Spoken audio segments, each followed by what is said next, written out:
Officer Henry Dalton had been with the Grayfield Police Department for almost 15 years, and in that time he had built a reputation that was both feared and whispered about, known for his short temper and harsh treatment of people who didn't look like him.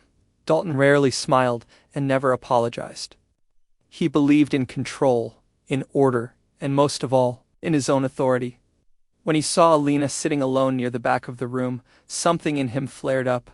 He didn't recognize her, didn't like her quiet confidence, and instantly assumed she didn't belong there. Without bothering to ask her anything, Dalton marched toward her. "You're in the wrong place," he said, loud enough for others to hear. "Move out." Alina looked up slowly. There was no fear in her eyes, just calm. "I'm here on official business," she said, her voice even. Dalton frowned. "What business? Are you an attorney? A witness? A clerk?" Alina didn't answer. Right away, she reached into her folder and pulled out a paper, but before she could explain, Dalton stepped forward and knocked the paper out of her hand. It fluttered to the floor. "I don't care what you say," he snapped. "You don't sit here unless I say so." Several people nearby turned their heads. A hush fell over the side of the room. Dalton muttered something under his breath. Da-da-da-da-da-da-da. Words were quiet, but the meaning was clear. A racial insult, the kind that hit like a slap. Alina bent down, picked up her paper, and sat back in her seat without saying another word. Dalton turned and walked away, feeling smug, sure that he had put someone in their place. But what he didn't know was that he had just made the worst mistake of his career. Because Alina Roberts wasn't a visitor, she wasn't lost. She certainly wasn't beneath him. She was, in fact, the newly appointed Director of Internal Affairs for the entire State Police Department, Parful. Position that made her the one person who could bring down officers like Henry Dalton.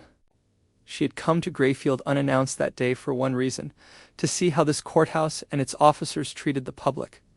When they thought no one was watching, and now she had her answer.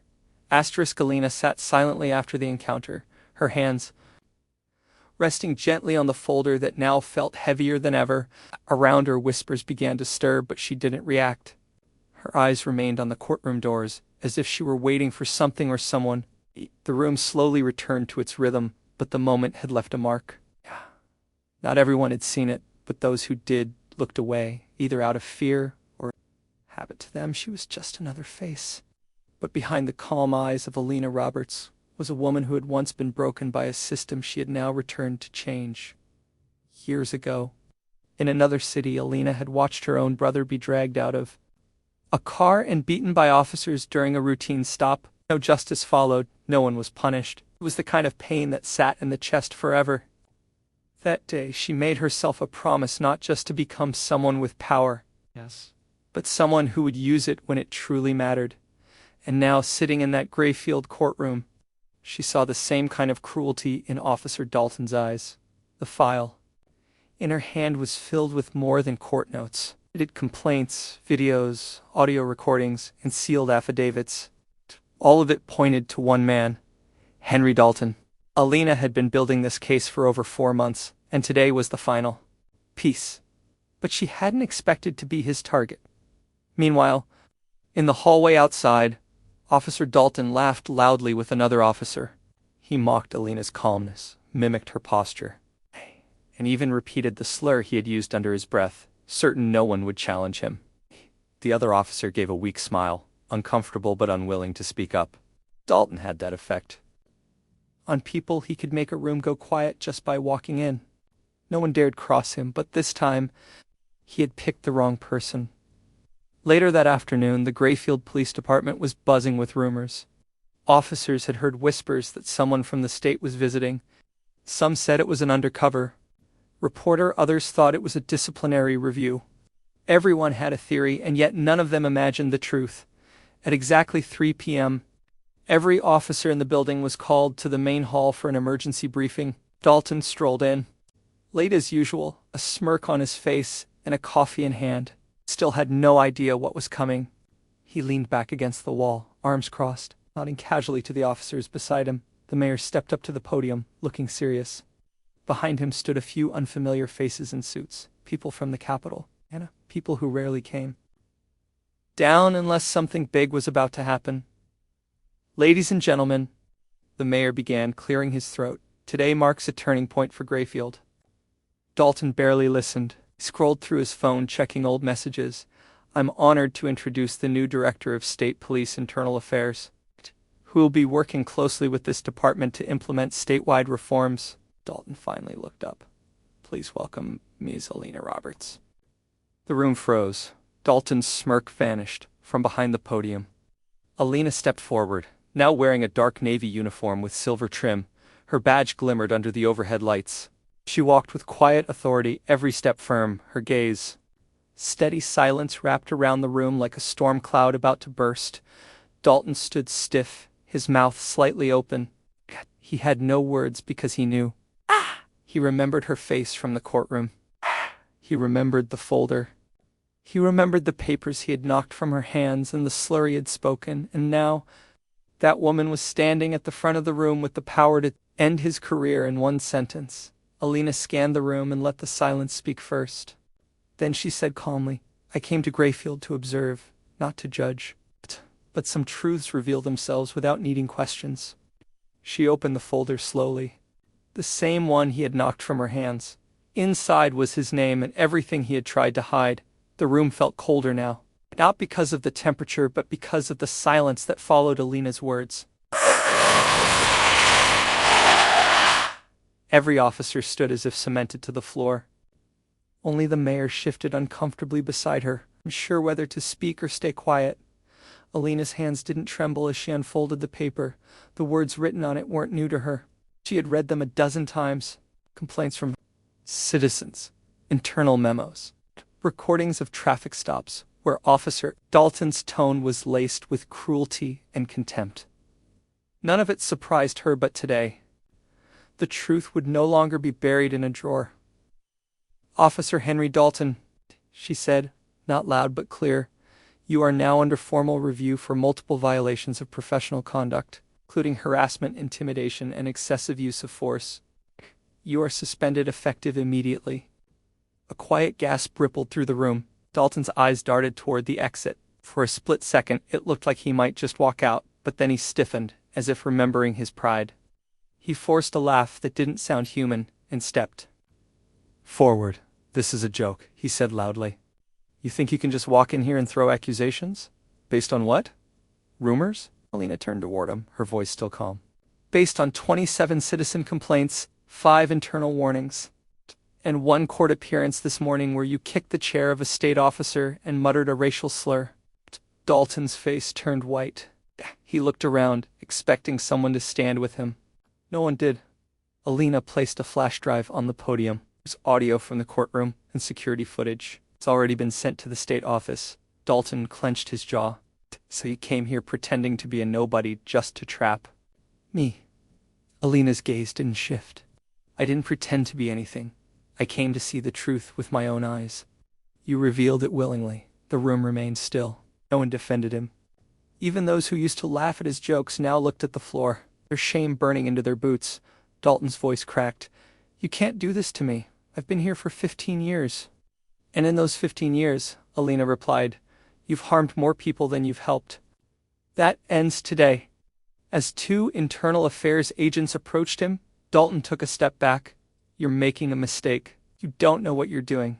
You're just some outsider. No, Alina interrupted. I'm someone who... I was once silenced by people like you. Now I speak for every voice you tried to silence. The agents escorted him out, his protests fading behind the closing doors. Alina exhaled slowly, her fingers still on the podium. But this was just the beginning. After the briefing, whispers echoed through the building.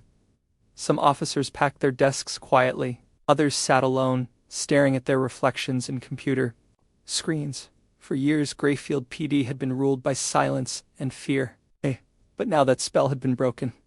And the person who broke it had done so without shouting, without threats, only by showing what true power looked like when it was guided by justice. In her temporary office that evening, Lena sat alone. Rain had started falling outside, tapping gently against the window. She looked over the file again. Dalton wasn't the only name in it. There were more. Officers who had covered for him, supervisors who had ignored complaints. She knew the road ahead would not be easy. She had taken the first step, and it mattered. And it mattered. Suddenly there was a soft knock at the door. It was Officer Renee Callahan, one of the youngest in the department. She stepped in hesitantly, holding a coffee cup. "I just wanted to say thank you," she said, her voice trembling. "I saw what he did in the courtroom." I wanted to speak up, but Alina raised a hand gently. "You don't need to explain. You're here now. That's what matters." Renee placed the coffee down and nodded. "We've been needing someone like you for a long time." Alina looked out the window at the dark street below. No, she said softly. "What you've needed was someone who remembered what it's like to be on the other side of the badge." Outside, the city lights flickered in the rain. The first embers of change had begun to glow. Alina stayed in her office long after most officers had left for the night. The department building was quieter now, filled with echoes and the occasional buzz of the old fluorescent lights. Her eyes scanned the reports on her desk, documents that had been buried in drawers or conveniently misplaced. There was a pattern here, one that ran deeper than Dalton. This wasn't about one man. It was about a system that had been protected by silence for years. Every file told a story. A teenage boy pushed to the ground and arrested for standing on his grandmother's porch suspiciously. A single mother reporting harassment by an officer only for the report to be dismissed as unsubstantiated. A veteran wrongly accused of theft, handcuffed in front of his children. Alina read each one, her throat tightening. These weren't just statistics. They were people. People who had suffered and been forgotten. And now that their stories had found her, she couldn't forget them either. She closed the last file and leaned back in her chair, staring at the ceiling. She had known the job would be hard, but she hadn't expected it to feel so personal. It wasn't just about justice anymore. It was about redemption, hers and the city's. Just then her phone vibrated. A message from Internal Affairs. "Video confirms courtroom incident. Full support for your actions. State backing your investigation. Let us know what you need." Support was good, but it also meant pressure. She couldn't afford a misstep. The city was watching now. The next morning, Alina held a mandatory meeting for all staff. Officers shuffled into the room, uncertain of what to expect. The energy was different now. The usual arrogance and jokes had vanished. In their place was an unsettling quiet, like the stillness before a storm. Alina stepped up to the front. "No." Podium this time, just her and her voice. "I know many of you are afraid," she began. "Afraid of change, afraid of being exposed, afraid of losing what's familiar." Let her words sink in before continuing. "But fear is no excuse for silence. Silence is no excuse for complicity." A few officers exchanged glances. Uneasy, one older sergeant crossed his arms, his jaw tight with resentment. But most of them listened, really listened for the first time. "I didn't come here to burn this department down," Alina said. "I came to rebuild it. I won't lie to you, rebuilding means tearing down what's rotten." She paused, letting the tension build. "I've opened an internal audit. Every complaint in the last 10 years will be reviewed. Every dismissed report, every quiet cover-up." The room shifted. Now there was fear in the air, but also relief. "And if that makes you nervous," she added, "ask yourself why." No one spoke. After the meeting, a few officers approached her privately. One, a grizzled patrolman named Diego Mendez, looked as if he'd been carrying a weight on his shoulders for years. "I saw what Dalton did," he said, "and I didn't say anything. I should have. I want to do better." Lena nodded.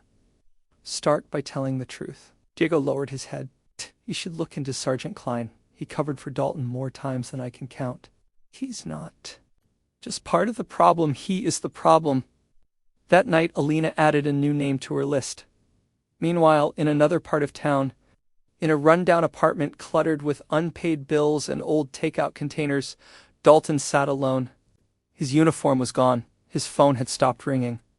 The arrogance had drained from his face. He watched the news with a blank stare. They were talking about Alina, now the woman he had insulted, dismissed, and tried to humiliate. They were calling her a quiet force for justice. They were saying words he used to think only applied to men like him. Words like integrity, reform, courage. He turned off the TV and slammed his fist into the wall. "This isn't over," he muttered. "She doesn't know what she's started." Deep down, even he felt it, the shift. Something irreversible had happened. The old power games were slipping from his grasp, and there was nothing he could do to stop it. Back at the precinct, Alina stood at her window watching the city move below. She wasn't naive. She knew Dalton wouldn't go quietly. She knew Klein and the others would resist. They always did, but something had changed. People were starting to talk, to confess, to believe. The walls of silence were cracking, and Alina intended to break them down one lie at a time. The investigation unfolded like a slow, relentless tide, one that couldn't be stopped no matter how hard some tried to hold it back. Every drawer that was opened revealed more than just paperwork. It uncovered secrets long buried, names whispered in fear, and truths that had been locked away for years. Alina worked with a team of internal auditors, lawyers, and investigators, many of whom had once doubted her but were now inspired by her quiet, unwavering drive. Each day brought new names, new reports, and new shameful revelations. Her office became a sanctuary for whistleblowers, officers who had remained silent out of fear but could no longer stomach what they had seen. But it wasn't easy. For every person who stepped forward, there was someone else trying to tear her down. Rumors began to circulate. Anonymous threats arrived in the mail. Some officers glared at her in the halls, treating her as if she were the enemy. Still, Lena remained focused. Then came the hardest day. The case of Maya Pearson, a 17-year-old girl whose complaint had been dismissed 5 years earlier. The reporter had been flagged as uncooperative witness. But when Alina found the original documents, she read something that made her chest tighten. Maya had claimed she was assaulted by an off-duty officer in the parking lot behind the courthouse. She had reported it immediately. Her testimony was clear, but the officer had an alibi, backed by 3 colleagues. The case had been dropped. The officer's name, Sergeant Klein. Alina's hands trembled as she read the internal memos. 2. Unstable to be reliable, no video evidence, better to avoid a media storm. It had been covered up neatly, systematically. That night, Alina didn't sleep. She kept seeing Maya's name, wondering where she was now. What had become of her after justice was stolen? She found out the next morning Maya was alive. She lived, only 30 minutes outside the city, and she had never forgotten. Alina visited her in person. Maya, now in her 20s, opened the door with a guarded look, suspicion etched into her face. "I'm not here to reopen a wound," Alina said gently. "I'm here to make it right." Maya didn't cry. She didn't scream. She simply stared at Alina and asked one question. "Why now?" Alina's voice cracked slightly. "Because someone should have listened then.